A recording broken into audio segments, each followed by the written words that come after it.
Bienvenue à chacune et chacun d'entre vous pour cette nouvelle séquence carte blanche de la Maison de l'Apprendre. Pour celles et ceux qui ne connaîtraient pas la Maison de l'Apprendre, c'est une association qui est basée à Lyon et qui contribue au développement de communautés et de territoires apprenants.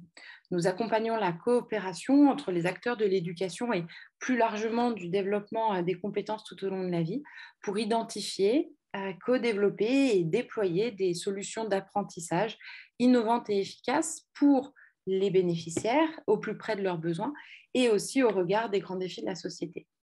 Alors, on connaissait la fresque du climat, la fresque du numérique, la fresque de l'alimentation. Et aujourd'hui, nous allons découvrir la fresque du facteur humain. Elle est née lors de l'université d'été du facteur humain et elle est présentée par Humans Matter. Elle réunit des spécialistes des sciences cognitives, des designers, des psychologues pour voir comment modifier nos comportements à l'échelle de collectifs afin d'adresser les enjeux de transition. La fresque du facteur humain, comme vous l'avez vu sur la présentation, apporte un éclairage sur ce qui est en jeu dans l'évolution de nos comportements face aux transitions en cours et elle permet de croiser les perceptions et créer une représentation collective des leviers cognitifs que nous pouvons saisir pour augmenter notre capacité d'agir. Nous avons le plaisir d'accueillir ce soir Sandrine Bélier, Audrey Gérardin de Humans Matter, à qui je laisse la parole pour la suite de cet échange. Merci à toutes les deux. Merci beaucoup, Angélique. Bonjour et merci beaucoup. Sandrine, je te laisse peut-être te présenter en tout premier. Oui, alors merci Audrey. Donc je suis Sandrine Bélier, je suis docteur en psychologie cognitive. Je travaille au sein de Humans Matter depuis 2001, oui, 2001 déjà, depuis une vingtaine d'années, pour faire ce qu'on appelle des sciences cognitives appliquées à différents domaines d'activité qui correspondent au domaine d'activité de Humans Matter, aussi bien dans le domaine de la santé, de l'éducation ou de l'accompagnement des transformations.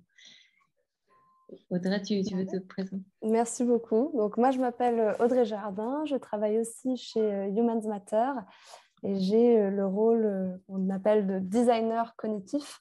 Alors, pourquoi pourquoi ce titre-là, designer cognitif? Vous allez voir, ça fait assez écho à l'outil qu'on va vous présenter aujourd'hui. C'est parce qu'on propose chez Humans Matter des solutions en mode design. Et par là, on entend qu'on a une posture assez basse où on va laisser émerger de la part des participants des éléments en partant du parti pris que c'est eux qui détiennent la solution et que nous sommes en posture de facilitateur. Et cognitif, c'est parce qu'on vient appliquer ces neurosciences dont Sandrine parle et était experte à des dispositifs un petit peu plus larges. Ces dispositifs, ils sont dans 3 domaines que l'on traite chez Humans Matter. Il y a le monde de l'entreprise, qui est une grosse partie de notre activité, et notamment des grandes entreprises, où on vient les accompagner dans leur démarche de transformation, qu'elle soit culturelle, managériale, digitale. Voilà, ces sujets de transformation dans les entreprises. On est aussi sur le milieu de l'apprentissage. Surtout, alors il y a de l'apprentissage dans les entreprises, mais aussi de l'apprentissage tout court, où en fait on s'intéresse aux mécanismes d'apprentissage et notamment d'apprentissage de certaines compétences, des choses qui sont moins de l'ordre du savoir, mais plutôt des savoir-être ou des comportements. Et on a un dernier milieu qui est celui de la santé. Ou peut-être, Sandrine, je peux te laisser peut-être présenter ce milieu-là. C'est le domaine d'activité historique d'ailleurs de Humans Matter. Hein. Dès 2000, le constat c'était on a des troubles, des patients qui ont des troubles cognitifs et comment les aider au mieux, comment les familles, l'écosystème peut aider aussi au mieux entre 2 séances chez le neuropsychologue aussi à faire en sorte de stabiliser ces troubles cognitifs, voire avoir de la remédiation cognitive. Donc l'activité historique, effectivement, c'était de créer des logiciels, des parcours d'expérience, de stimulation cérébrale pour stabiliser, faire la remédiation cognitive de ces troubles. Et donc, cette activité, elle continue hein, plus que jamais, puisque on équipe principalement les orthophonistes. On est éditeur de tests aussi sur cette partie-là, avec la création, la co-conception de solutions en fonction des différents types de troubles cognitifs que peuvent avoir les patients des orthophonistes. Merci beaucoup, Sandrine. Et pour ce qui nous concerne aujourd'hui sur le sujet de la fresque, Sandrine et moi avons été très investis, enfin, faisons partie de l'équipe conceptrice de la fresque que vous allez découvrir aujourd'hui. Et on est aujourd'hui toutes les deux membres de l'association qui la porte, parce que Humans Matter a été très investi dans la conception de l'outil, mais elle est aujourd'hui portée par une association qui se nomme l'Université du facteur humain. Si vous le souhaitez, et je pense qu'on en serait ravis, je vous invite à peut-être vous présenter très rapidement dans le chat. On n'a pas l'occasion de faire un tour de table, mais je pense qu'on serait ravis de savoir qui vous êtes, qui on a en face de nous aujourd'hui. Et si vous le voulez bien, je vais partager mon écran. Hop là.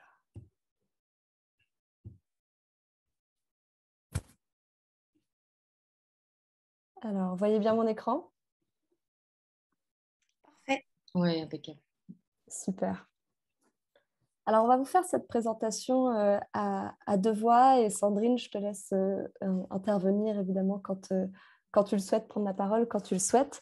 Et pour les autres, on vous invite évidemment à poser toutes vos questions. Donc, ce qu'on va vous présenter aujourd'hui, c'est la fresque du facteur humain. Cette fresque, donc, comme je vous l'ai dit, elle est née, elle a été conçue en grande partie par Humans Matter, mais pas que. En fait, elle est née à l'origine donc de cet événement qui est l'Université du facteur humain et qui regroupait plusieurs entreprises ou organismes qui s'intéressent particulièrement à cette question du facteur humain, en tous les cas de ces éléments qui font qu'on est humain et que l'on n'est pas des êtres forcément tout le temps rationnels et ce que cela vient créer en fait, dans nos modes d'interaction, dans nos modes d'action, dans nos comportements. Donc, il y a entre autres le GECO, IPBC. Il y a Pixelis, qui est une entreprise qui travaille aussi avec des entreprises pour les aider à porter leur marque et à les définir. Et le collectif de la transition écologique.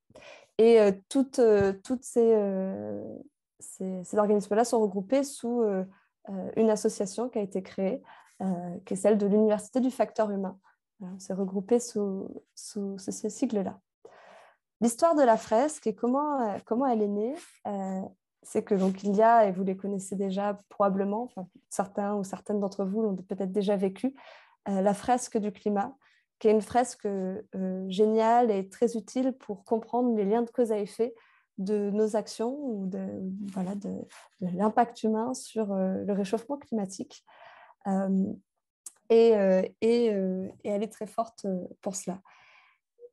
Ce à quoi elle ne répond pas, c'est une question qui nous a beaucoup taraudé et qui est en fait, lorsqu'on a les informations, lorsqu'on sait qu'il y a des choses qu'il faut changer, pourquoi est-ce qu'on n'arrive pas forcément à changer ? Et je pense que c'est une question que beaucoup de personnes se posent aujourd'hui. Alors, évidemment, dans le cas du réchauffement climatique et de tout ce qui est environnemental, mais même au-delà de ça, c'est-à-dire dans la conduite du changement en entreprise, dans les rapports que l'on a les uns avec les autres en société. Et c'est une question à laquelle on a voulu répondre, en tous les cas à laquelle cette fresque a vocation à répondre. Et ce qu'on a voulu aller chercher, c'est en fait qu'est-ce qu'il se passe même quand les gens sont convaincus, même quand il y a un plan d'action, en fait on sait ce qu'il faudrait faire, hein, on sait ce qu'on devrait faire, même quand il y a des ressources qui sont mobilisées, et même quand ça ne serait pas forcément si difficile, pourquoi est-ce qu'on n'arrive pas forcément à changer ? La réponse, évidemment, à laquelle qu'on vient apporter à cela, c'est ce fameux facteur humain. Et peut-être, Sandrine, je peux te laisser expliquer ce qu'on entend par facteur humain et ce que l'on comprend dans cette fresque.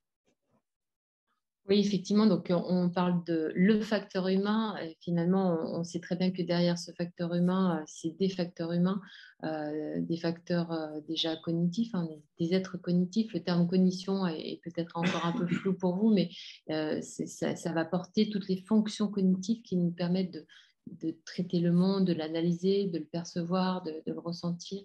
Donc tout ce qui est mémoire, attention, capacité langagière, capacité de raisonnement, capacité visio-spatiale, d'imagerie mentale.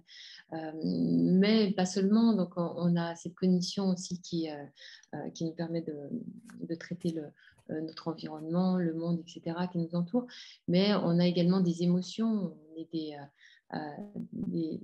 êtres émotifs, l'émotion est première, et on sait très bien que les émotions vont jouer un rôle, vont influencer nos comportements, nos prises de décision.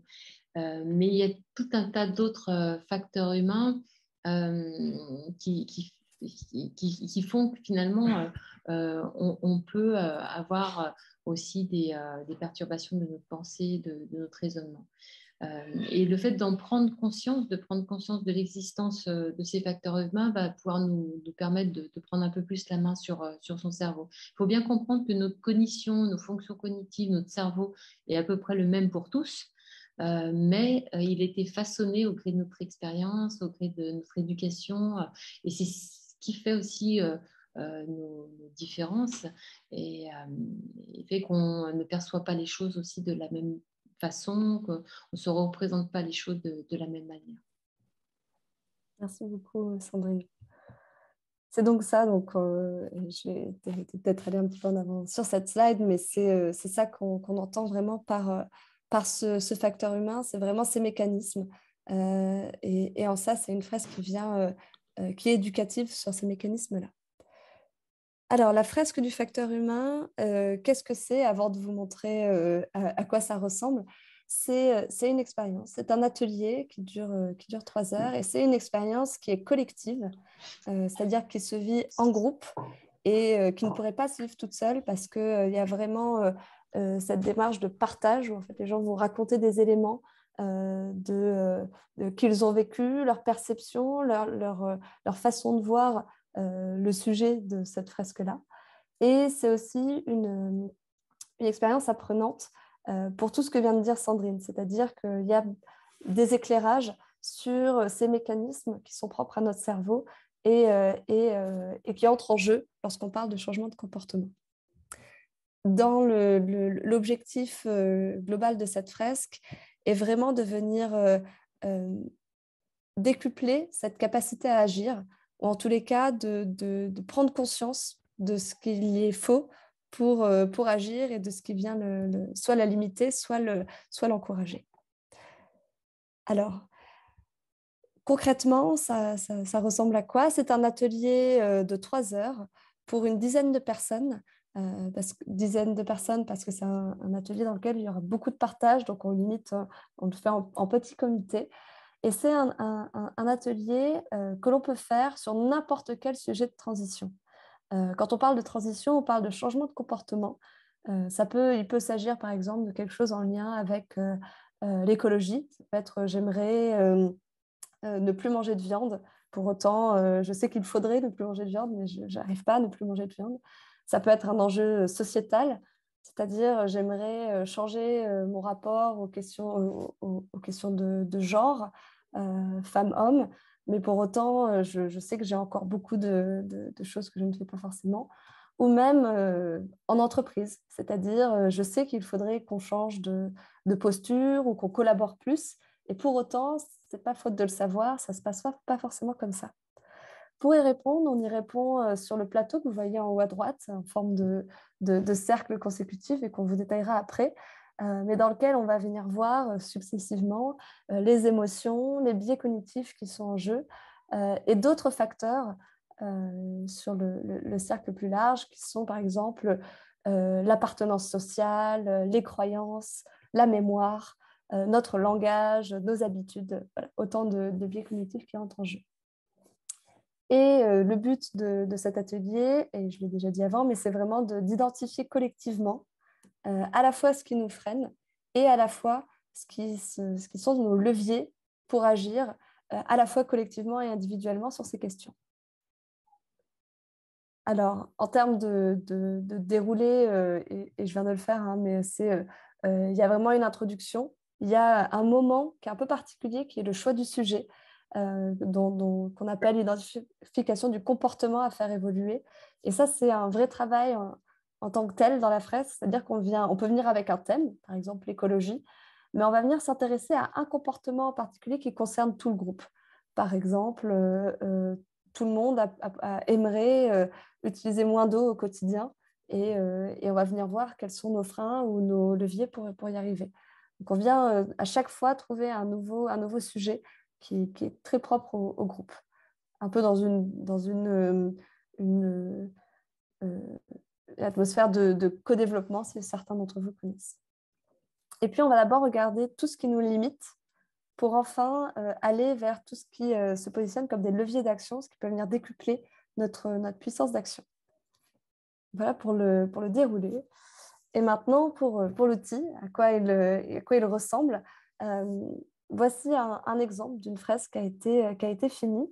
On le construit, là, celle-ci s'est déroulée en digital, évidemment, et on en fait aussi en présentiel. Elle s'est construite sur un outil en ligne qui s'appelle Miro. Comme vous le voyez, on choisit d'abord un sujet que vous voyez au centre, qui est ici me sentir en confiance et légitime dans mon projet professionnel. Puis on vient voir sur la gauche, on vient lister toutes les émotions en fait, qui entrent en jeu, qui sont vraiment une porte d'entrée dans ce sujet. Puis tous les biais cognitifs, ce que vous voyez sur la droite, donc à l'aide de cartes qui présentent certains biais cognitifs et auxquels les personnes vont devoir trouver des exemples ou expliquer comment ces biais-là entrent en jeu dans ce sujet qui a été choisi. Puis on va regarder, et là on est sur le cercle extérieur, différentes cartes facteurs avec les mêmes consignes. Donc les cartes facteurs qui vont être le langage, la mémoire, les attentions, voilà, toute l'appartenance sociale. Et on va venir en fait décortiquer comment ces facteurs humains entrent en jeu, peut-être nous limitent ou aussi nous facilitent notre transition. Et enfin, dans un dernier temps, on va utiliser ces mêmes facteurs humains et qui sont aussi guidés avec les cartes que vous voyez en vert pour commencer à penser à des premières actions ou des premières pistes pour venir mettre en mouvement à la fois le collectif et à la fois les individus qui y participent. Voilà pour ce à quoi ça ressemble. Et j'aurai l'occasion peut-être de vous en montrer une en plus en précision juste après, si nous en avons le temps. Alors, je vais peut-être laisser la main à Sandrine pour vous expliquer un peu plus dans le contexte de où se situe cette fresque sur ce qu'on pourrait appeler l'approche cognitive du changement.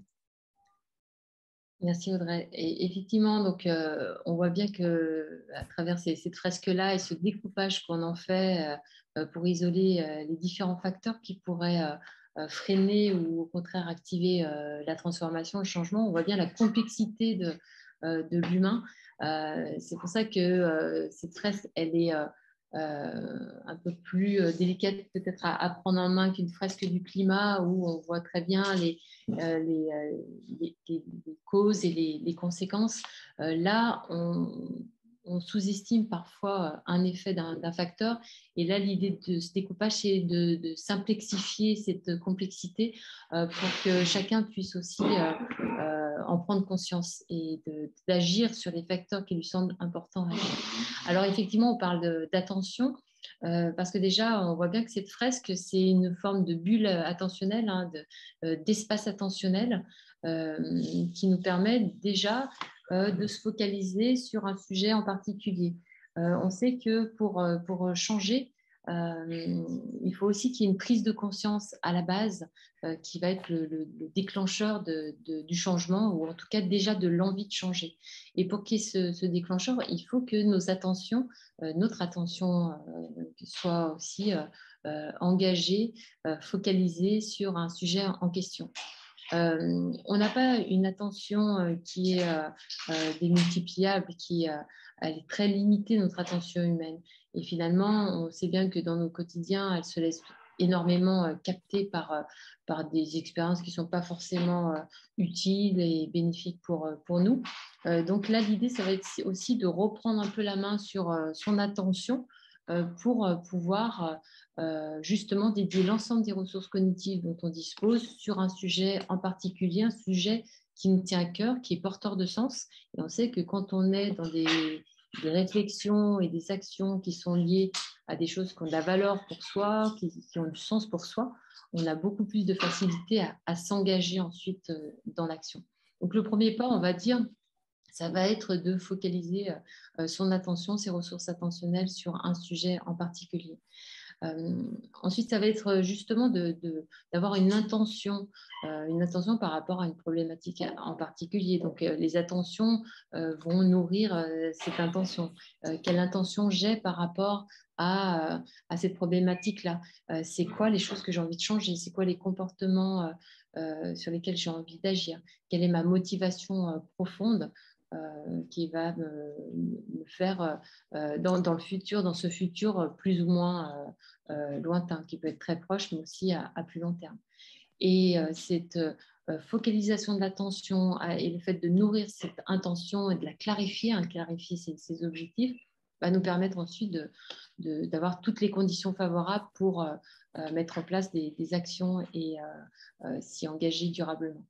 Donc, le fait d'agir, c'est pour ça qu'on parle de capacité d'agir aussi, c'est de concrétiser, de matérialiser, d'avoir un impact, quelque chose qui évolue entre un état constaté et un état désiré. Et c'est cette boucle aussi qui est intéressante, c'est qu'on ne va pas en rester là, mais il y a des boucles continues de rétroaction qui vont nourrir, permettre d'affiner les attentions, de se dire mais finalement c'est peut-être plus par là qu'il faut qu'on mette toute notre énergie, etc. On fait cette boucle sans cesse, finalement c'est ce qui nous permet d'agir et d'avoir un impact le plus efficace possible. Et c'est une boucle aussi parce que évidemment c'est schématisé, mais je suis sûre que vous en avez déjà fait l'expérience vous-même dans plein de cas. Il ne suffit pas de porter son attention sur un sujet, d'avoir l'intention de changer pour arriver à tout de suite changer. C'est pour ça que c'est une boucle avec des rétroactions, c'est-à-dire qu'on va faire des actions qui sont cohérentes avec ce qu'on veut faire, puis parfois aussi avoir des rechutes.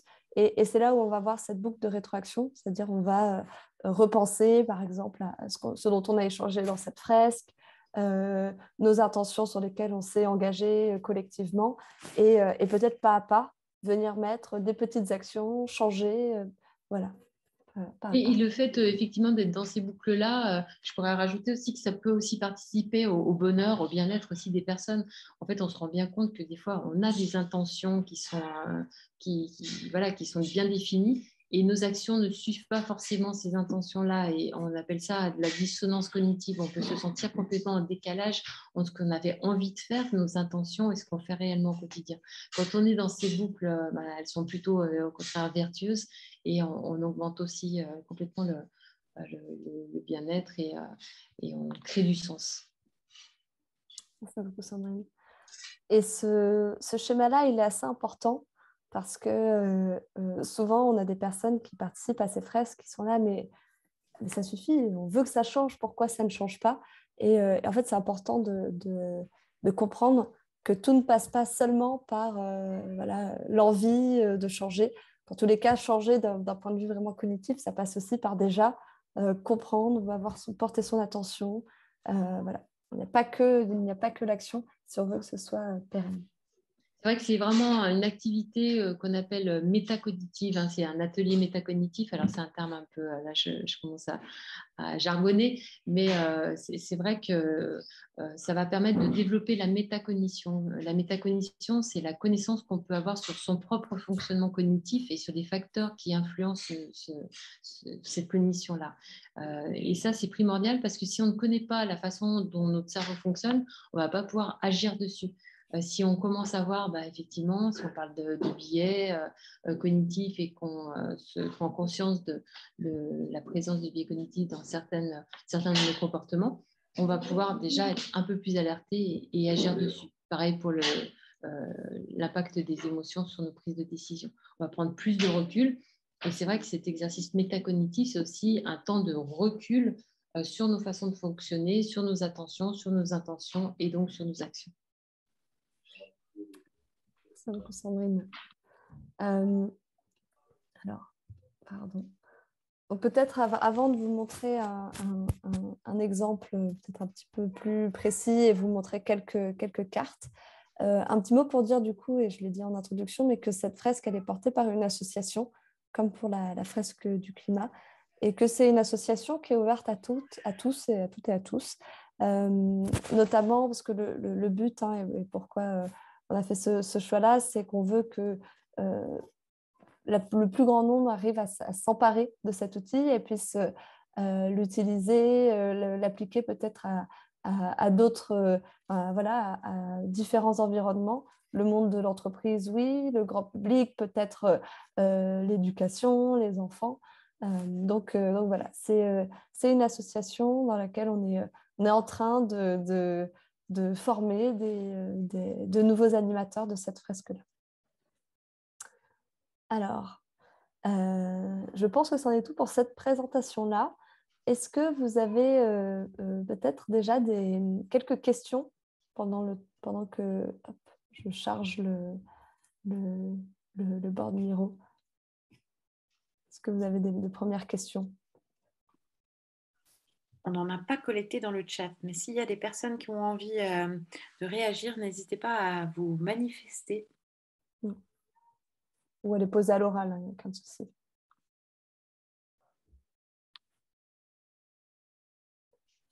Alors, est-ce que c'est accessible à tout type de public? Merci Chantal pour votre question. C'est vrai qu'aujourd'hui, on a partagé cet outil pour l'instant avec un public plutôt aguerri, c'est-à-dire qui était capable de cette prise de recul, de cette métacognition. Ce qu'on a voulu déjà faire avec cet outil, c'est déjà de vulgariser. On a expliqué très simplement les biais, on a essayé d'expliquer assez simplement les différents facteurs humains et vous allez voir quand je vais vous montrer sur l'outil, les cartes sont, on a fait cet effort de vulgarisation sur les cartes et les éléments sur lesquels on fonctionne.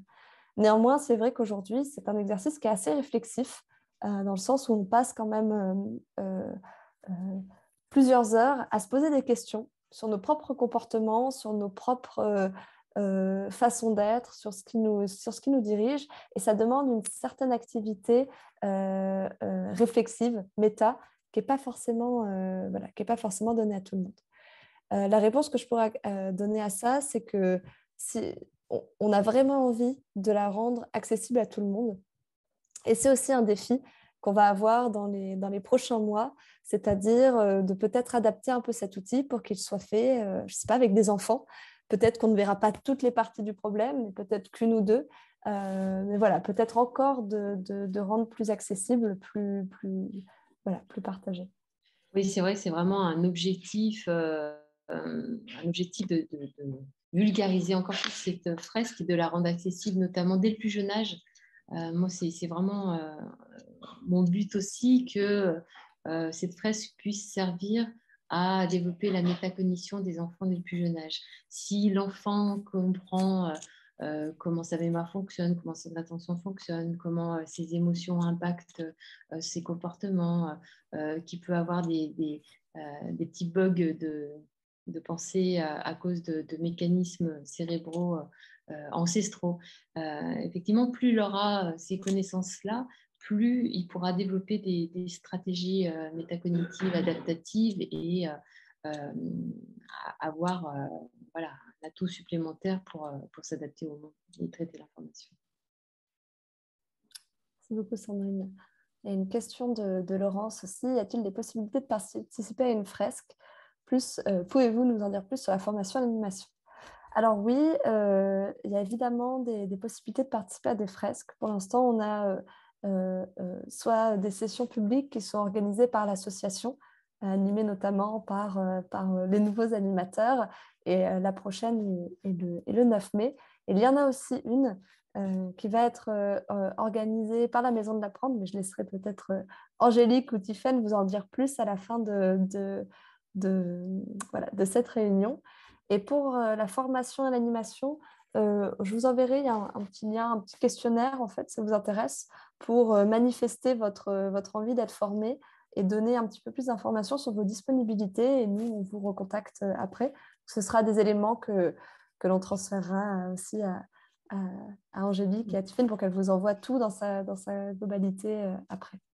Voilà. Sachant que bien sûr, pour devenir animateur, il faut déjà vivre une fresque oui. Voilà, voir de quoi l'expérience est faite.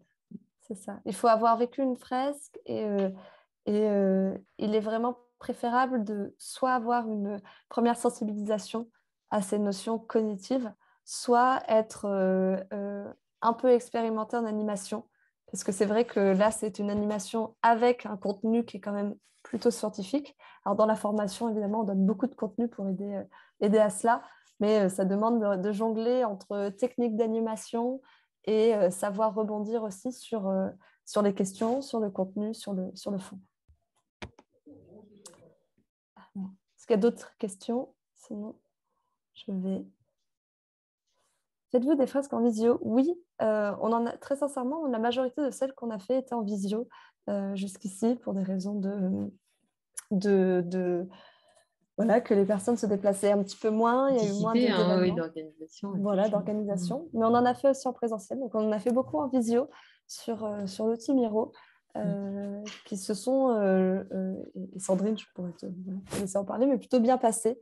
En tous les cas, de mon côté, je trouve qu'on arrive quand même à recréer une ambiance de partage qui, en effet, est moins intimiste qu'en présentiel, mais qui fonctionne bien. Je ne sais pas ce que tu en as pensé. Ouais, c'est deux expériences qu'on a voulu vraiment différentes et qui sont singulières parce qu'on n'a pas réadapté, on va dire, le plateau de jeu complètement par rapport au mode distanciel, mais on l'a réinventé en fait. On s'est dit quelle est l'expérience qui serait la plus intéressante à vivre collectivement. Donc, il y a des conditions favorables avec un petit nombre de personnes, des cartes qu'on peut manipuler aussi, des post-it qu'on peut créer pour aussi favoriser une dynamique. C'est le même format, par contre, au niveau du temps, donc 3 heures aussi, où on va partager sur les différentes phases de la fresque. Donc, oui, moi, je trouve que c'est aussi très, très riche. Enfin, les ateliers de la fresque du facteur humain que j'ai pu vivre, il y a vraiment énormément de partage. Il y a un cadre de sécurité aussi qui se crée au tout départ qui permet aussi l'expression de toutes ces problématiques, ce partage aussi entre personnes. Alors même que les personnes ne se connaissent pas, enfin pour les groupes que j'ai animés. Donc, le but étant évidemment à terme de faire les deux en visio et aussi en présentiel autour de nos animateurs dans les villes où ils se situent, voilà, avec l'envie d'animer ça accessible en présentiel. Alors, je ne vois plus le chat, mais est-ce qu'il y a d'autres questions? Non, pas encore. Alors, si vous l'acceptez, à part si vous avez d'autres questions, et s'il vous plaît, posez-les au fur et à mesure, soit dans le chat, soit même à l'oral. On peut prendre quelques minutes pour vous montrer un exemple. Donc, comme le disait Sandrine, on a animé une session de découverte de la fresque publique hier après-midi. Et je voudrais vous présenter, par exemple, ce qui a été construit par un groupe, en l'occurrence celui que j'animais moi, hier, pour vous montrer un petit peu comment ça se déroule. Donc la première, peut-être avant toute chose, on avait un thème avec notre groupe qui était l'écologie et nos modes de consommation. Et de là, après une introduction où chacun s'est présenté, on est venu lister des comportements concrets que l'on avait envie individuellement de mettre en place. Et on est venu choisir celui qui nous parlait le plus. Donc, il y a eu, et vous les avez peut-être à les lire, se déplacer plutôt en vélo, prendre plus de transport en commun, manger moins de viande, ne plus manger de laitage, utiliser moins d'eau. Et on a décidé de travailler ensemble sur le sujet de la sobriété numérique, c'est-à-dire avoir des pratiques numériques plus sobres Et en l'occurrence, on a eu un peu du mal à choisir, mais passer moins de temps sur Internet et sur le téléphone, mais aussi limiter son impact numérique de manière générale avec tout ce qui est stockage, voilà, flux de données. La première étape que l'on a faite, c'était de fermer les yeux et de laisser venir à soi des émotions que l'on ressent, soit lorsque on n'arrive pas à faire cette chose-là, je ne sais pas, on est sur l'ordinateur, on sait qu'on devrait arrêter, mais en fait, on y est quand même, soit lorsque quelqu'un nous dit ah, mais tu devrais arrêter d'utiliser ton ordi, c'est pas du tout écolo, etc. Donc, on a laissé venir toutes les émotions qui peuvent être un peu limitantes dans cette transformation. Il y a plusieurs choses qui sont sorties, qui étaient l'irritation, la colère, le manque de cohérence, la peur de rater, de passer à côté des informations. Aussi quelque chose autour de l'impuissance, de la dépendance. On a listé, c'est des émotions qui ont émergé comme ça. Et au début, on s'est concentré d'abord sur ce qui nous limitait, ces émotions qui étaient plutôt désagréables. Puis, on est passé à la partie des biais cognitifs. Et là, ce qu'on a fait, c'est qu'on a fait apparaître ici des cartes de biais cognitifs. Alors, je vais vous en montrer une pour l'exemple. Voilà, ce sera le biais d'aversion au risque. Donc, on a fait apparaître des cartes de biais cognitifs et on a demandé aux personnes qui ont été après envoyées en sous-groupe de travailler sur l'un de ces biais sur lequel ils avaient envie de travailler. Leur consigne était prenez ce biais et trouvez un exemple que vous avez vécu ou que vous avez observé où ce biais s'est manifesté dans le cadre de notre consommation du digital et du numérique. Et c'était assez intéressant. Donc, chacun a pris une carte et les personnes sont venues partager des exemples. Par exemple, pour le biais d'aversion au risque que je vous ai montré tout à l'heure, quelqu'un a partagé son exemple en fait d'utiliser, d'être tout le temps connecté parce qu'elle avait peur de perdre l'information en temps réel ou même la perte de lien social. Par exemple, en utilisant WhatsApp avec sa famille, quand tout le monde envoie des photos, tout le monde envoie des vidéos, et auxquelles elle faisait face. Et on a fait cela pour tous les biais cognitifs, en tous les cas ceux qui ont été choisis, parce que tous n'ont pas été choisis. Ce qu'on a fait ensuite, c'est qu'on a fait apparaître ces cartes-là, que vous voyez en violet et en verte, qui sont des cartes qu'on appelle facteurs. Aussi, les biais cognitifs et les émotions sont aussi des facteurs humains, mais celles-ci, on s'y intéressé un peu autrement parce que c'est des facteurs sur lesquels on a un petit peu plus de puissance d'action. Et on est venu traiter, alors un petit peu de la même manière, ces facteurs qui sont, par exemple, je vous montre là, l'appartenance sociale.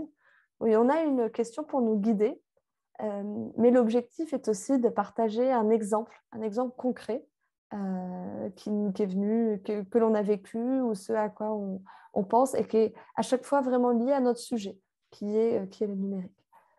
Et on est venu le faire aussi pour son penchant plutôt positif, qui est là, par exemple, autour des normes sociales à favoriser, où on est venu trouver des exemples. Et ça, je peux vous en montrer peut-être une ou deux autres cartes, par exemple celle des habitudes. Et à la fois, je vais mettre les habitudes et la motivation. Et puis, on est venu aussi les voir au format un peu plus positif, où on a eu, par exemple, pour les habitudes, déjà se former et découvrir de nouveaux éco-gestes et d'essayer de nouveaux éco-gestes dans le milieu du numérique. On est venu aussi placer ces cartes sur le plateau au fur et à mesure où elles étaient partagées, en inscrivant en gardant des traces de ce qui était partagé. Et puis, en toute dernière étape, on est venu faire le chemin inverse, c'est-à-dire qu'on est venu voir plutôt ce qui nous mettait en action, qu'on est venu s'intéresser, en fait, alors ça a été fait un peu au fur et à mesure, mais à ce qui nous mettait, plutôt ce qui nous donnait envie de passer à l'action. On est venu identifier des émotions positives, que vous voyez ici, enfin positives, agréables, qui nous mettaient en mouvement, que vous voyez ici en vert. Et on est aussi venu refaire des liens vers notre comportement attendu.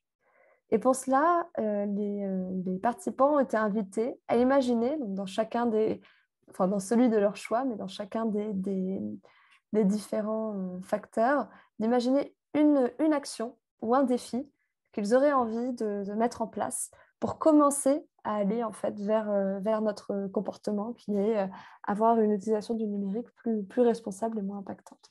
Et on a eu plusieurs idées comme lister tous les bénéfices à passer moins de temps devant l'ordinateur, faire le vide sur mon PC, m'inscrire au MOOC, parce qu'on avait parlé d'un MOOC pendant la session sur ces fameux éco-gestes. Et ça a donné de premières actions avec lesquelles les personnes sont reparties. Voilà, pour le déroulé, évidemment, il y a eu au-delà de ça une intro et une petite conclusion, mais dont je vous passe les détails. La conclusion est intéressante aussi dans le sens où on fait un bilan de ce que l'expérience nous a apporté. Donc, c'est vrai que c'est une expérience apprenante, hein, comme tu parlais tout à l'heure des ateliers de développement professionnel, mais c'est vrai que cet atelier-là aussi de partage est une expérience apprenante, une chose que je ne verrai plus de la même manière, une action que je vais mettre en place, et donc son retour sur la phase qui peut être aussi donnée. Donc ça permet vraiment de faire aussi un pas de côté. On a quelques questions entre-temps. Peut-on choisir un sujet en avance ou est-ce le but de la fresque de choisir un sujet en groupe? Alors, on peut choisir un sujet, on peut choisir un thème, un sujet en avance et on peut aussi aller jusqu'à choisir ce sujet sur lequel on va travailler à condition en fait, d'être sûr que le collectif est concerné par ce sujet. En fait, il y a un intérêt de cette fresque qui est vraiment que les gens s'expriment à la première personne. On n'est pas sur changer les autres, on est vraiment sur qu'est-ce qui se passe quand on essaye de se changer soi, qui est vraiment une sorte d'introspection qui nous permet aussi de comprendre ce qui se passe chez les autres, puis tout ce que les autres partagent pendant le groupe. Donc, on peut le choisir à l'avance, mais nous, notre conseil, c'est qu'on peut imposer un thème, mais néanmoins, ce choix du comportement précis, il est préférable de le laisser émerger pour qu'on soit sûr que ça parle à tous les membres du groupe. En tous les cas, que tout le monde se sente un peu concerné et qu'il n'y ait pas une personne, par exemple, qui fasse déjà cela à 100% et qui n'a rien à partager en fait, sur ces éléments. Même si, et ça m'est déjà arrivé, les gens trouvent quand même ça très intéressant d'écouter et puis peuvent partager leur retour d'expérience sur comment ils ont fait pour changer à l'époque. Donc, on peut imposer le sujet. Il est préférable de laisser émerger le comportement par le groupe. Sur quelle base théorique vous êtes appuyé pour le choix des facteurs humains? Donc ça repose vraiment sur toute la littérature scientifique, aussi bien en économie comportementale pour les biais cognitifs et leurs effets sur les comportements, sur la prise de décision. Pareil, tout ce qui est champ des émotions, un champ théorique des émotions, des modèles théoriques des émotions pour comprendre aussi leur impact sur le changement, les francs changements et la littérature scientifique en psychologie expérimentale, psychologie cognitive. Il y a beaucoup de sources. Si certains d'entre vous ont envie de devenir animateur ou animatrice, dans le guide d'animation, on met beaucoup d'éléments scientifiques avec différentes sources. Évidemment, cet atelier n'a pas pour but d'être un cours magistral, donc on laisse beaucoup de place à l'interprétation, etc. On a fait une compilation effectivement de toutes nos connaissances dans tous ces champs-là pour essayer de faire une expérience qui soit aussi la plus positive possible, que ça ne soit pas de l'apport descendant et au contraire que ça puisse aussi partir de l'émergence de l'expérience. Voilà. Et en tous les cas, par exemple, c'est vrai qu'il y a quelque chose qui a été fait peut-être aujourd'hui un petit peu plus arbitralement, qui est en fait le choix des cartes. Je vous prends l'exemple des biais cognitifs. Il existe, sauf erreur de ma part, presque 200 ou plus de 200 biais cognitifs. Aujourd'hui, on joue avec un jeu de 9 cartes. Peut-être plus tard qu'il y en aura d'autres. Mais aujourd'hui, on a fait le choix de sélectionner certains facteurs certains biais, certains éléments qui nous semblaient particulièrement intéressants dans le cas d'un changement de comportement, en fait, et dans ce côté méta. Alors, repartons avec des idées de comportement individuel et aussi des pistes collectives. Alors, ça dépend beaucoup du groupe avec lequel on fait la fresque. C'est vrai que lorsqu'on fait une fresque avec des personnes qui ne se connaissent pas du tout, on repart souvent avec plutôt des pistes d'action individuelles, mais pour autant, il y a quelque chose qui s'est passé dans le groupe. Et souvent, les personnes vont continuer en fait à échanger, peut-être des fois par mail, avoir un petit retour, ou en tout cas repenser à ce côté collectif qui fait aussi office d'un certain engagement. On y a pensé ensemble. Donc voilà, parfois, il y a des liens qui se créent, des gens qui disent « Ah, bah, si tu testes ça, dis-moi les résultats, j'ai envie de le savoir. » Mais c'est vrai que quand des personnes ne se connaissent pas du tout, on est plutôt dans quelque chose d'individuel. Néanmoins, on a aussi fait cette fresque avec, en entreprise, avec des équipes. Alors, on n'a pas énormément testé aujourd'hui en entreprise, on a quelques exemples, mais c'était tout à fait passionnant avec des équipes ou des personnes qui se connaissaient parce que justement, on repart avec des pistes qui sont beaucoup plus collectives et c'est intéressant parce qu'elles sont à la fois individuelles, on part d'impressions qui sont individuelles, mais on repart avec des pistes d'action qui sont collectives, parfois au niveau de l'équipe ou du groupe. On l'a testé aussi avec un groupe de chercheurs qui travaillent sur les changements de comportement alimentaire et le rôle justement de la métacognition pour changer les comportements alimentaires. C'est aussi super intéressant parce que c'est un groupe de chercheurs qui travaillent sur le même sujet. Et là aussi d'avoir des pistes de réflexion, de voir tout ce qui peut impacter et freiner le changement de comportement alimentaire et ensuite activer tout ça. Donc, il y a une question de Barbara aussi. Pouvez-vous nous partager une expérience en entreprise? Je vais vous en partager deux parce qu'elles n'ont pas elles n'ont pas forcément le même but. Je vais vous en partager une dont le but était plutôt de découvrir cette fresque et de se sensibiliser aux notions qui sont dedans.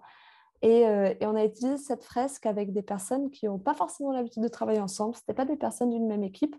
Et on a laissé émerger la problématique de façon assez large.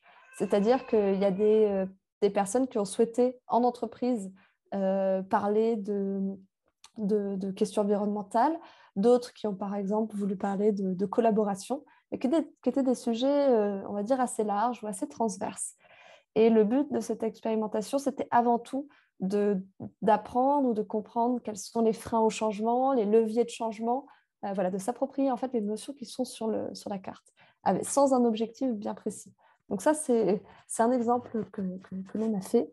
Et un autre que l'on a fait avec cette fois-ci une équipe qui était, alors on l'a fait plusieurs fois, mais qui était dans un cas l'équipe digitale IT d'un groupe de luxe et qui avait une problématique en tant qu'équipe qui était une problématique de posture. Ils avaient un nouveau directeur qui avait donné, en fait, insufflé un changement de posture, c'est-à-dire une équipe qui allait devenir d'une posture plus stratégique, être beaucoup plus dans la compréhension des besoins de leurs clients, beaucoup plus force de proposition. Et pour eux, on a vraiment travaillé avec l'équipe sur leurs sujets donnés, sur leur contexte bien précis. Et on s'intéressait moins, en fait, même si ça a été le but, à apprendre à découvrir les différentes cartes et quels étaient les freins au changement, que venir aider, en fait, à la conduite du changement de ce problème précis. Donc, je dirais qu'il y a ces deux cas en entreprise, qui est sensibilisé à l'évolution des comportements et aux facteurs humains dans l'évolution des comportements au sens large, avec des sujets plus larges, et venir faire un diagnostic sur une situation dans un cas de transformation d'une équipe, d'un domaine ou d'une entreprise. J'espère que ça répond à la question.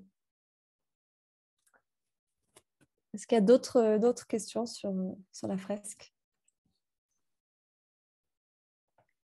Alors, on s'approche du terme de notre séquence. Donc, voilà, s'il y a une dernière question, ça peut être le bon moment. avant qu'on partage les prochaines étapes. Sur cette équipe IT, en fait, je réponds à la question de Barbara. Les effets, c'est que cette fresque, elle a été utilisée comme un outil de diagnostic. C'était sur une journée entière d'ateliers, de séminaires. Et ça a été en fait la première brique qui a été déjà un moment de partage assez fort dans cette équipe, qui était aussi assez nouvelle, où les personnes ont un peu mieux appris à se connaître, à dire des choses. Et c'était important en fait qu'elles soient dites, ces choses-là. Et ça a été vraiment un point de départ après pour travailler sur un plan d'action qui n'était pas intégré dans la fresque, qui a été plutôt utilisé comme un outil de diagnostic, de partage, de comprendre en fait où est-ce qu'on en est aujourd'hui et pourquoi est-ce que changer, ça ne se fait pas en claquant des doigts. Et ensuite, pour bien recentrer sur d'accord, et par quoi on va commencer, où on va travailler. Ouais. C'est très déculpabilisant parce que les gens se rendent compte que ce n'est pas de la mauvaise volonté s'ils n'arrivent pas à changer et que c'est cognitif, en fait, c'est l'humain qui est constitué comme ça. On a peur du changement, le cerveau cherche constamment à optimiser ses efforts, ses dépenses énergétiques et donc préfère les automatismes et ne pas changer. C'est l'intérêt aussi qui est souvent remonté de vivre cette fresque, c'est de se dire, ah oui, en fait, ok, c'était pas non plus que de la mauvaise volonté, c'est normal d'avoir peur de changer, d'avoir d'autres émotions un peu moins favorables quand on est dans une situation de changement, de transformation.